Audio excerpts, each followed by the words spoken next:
Hi, my name is Fadi Homes. I'm from Margaret College. I am 17 years of age. I like to be the one that people trust and come to when they need the help. I think being a customs officer will be a pretty cool job. There's a whole lot more to working for the New Zealand Customs Service than checking out travellers and their baggage. Hi, Fadi.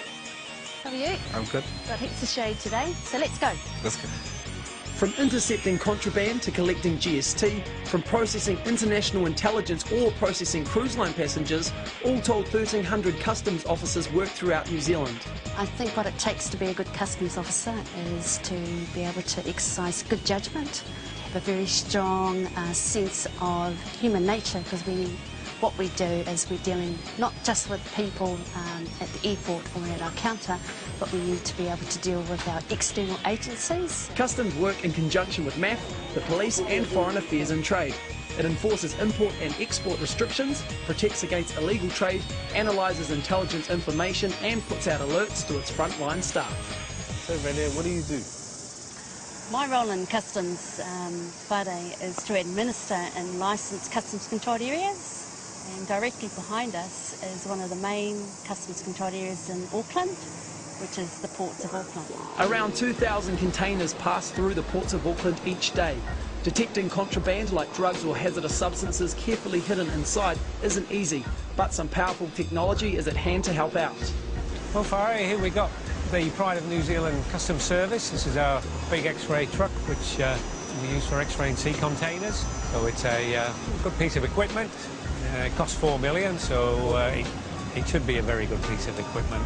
The powerful X-rays can shoot through the most dense of materials, even a car's engine. And we can see right through. You can see the pistons in there. You can see the crankshaft. But best of all, we can see through the rest of the vehicle.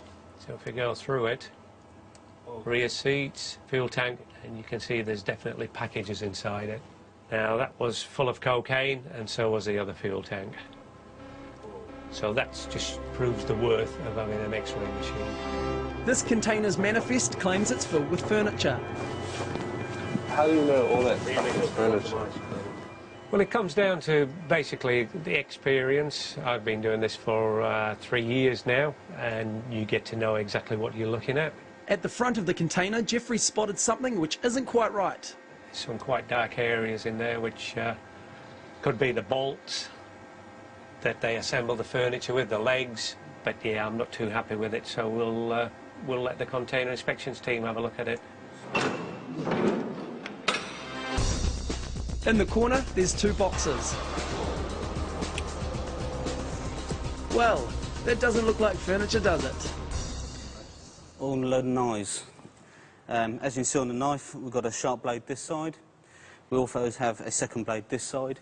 Under the New Zealand Customs and Excise Act, this would actually come under prohibited import, so we'll be looking at detaining these knives at this time. On-job training like this is established in conjunction with Learning State, which is the state sector's industry training organisation.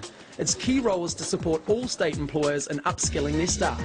Customs have 2 group intakes a year, and what happens in your first 5 weeks is all the new trainees are put together and get to meet each other, and you're all in the same boat, so everyone feels a bit more comfortable.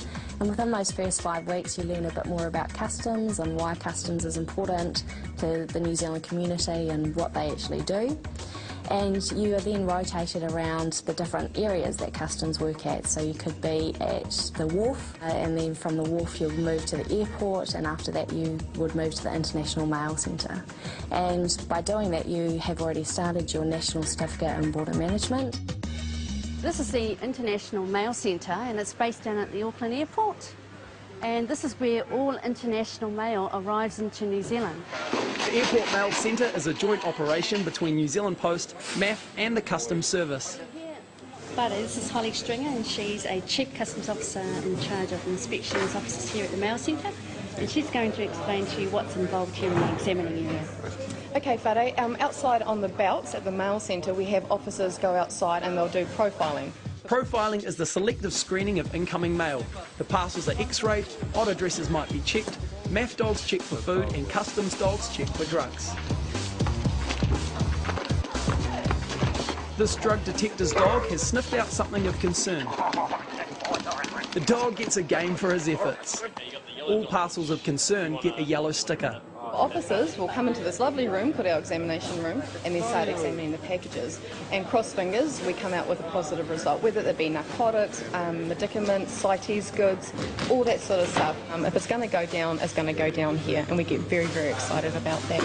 It's a really, really great place to work, and I can honestly say I've never once been bored as a customs officer. Love it, love it, love it. Well, could you get better praise for a job than that? So, how's it been for Whare? I just really enjoyed how every day is an adventure and it's a pretty serious thing. It's helping the community out and making sure that everything's okay. To be a customs officer, you need to go through a clearance with Customs Security Standard and meet minimum education levels. Training starts with a 4-month course which involves a mix of residential and on-the-job tuition. Turnover is low and job satisfaction is high. Career progression is good and clearly defined by the ranking system.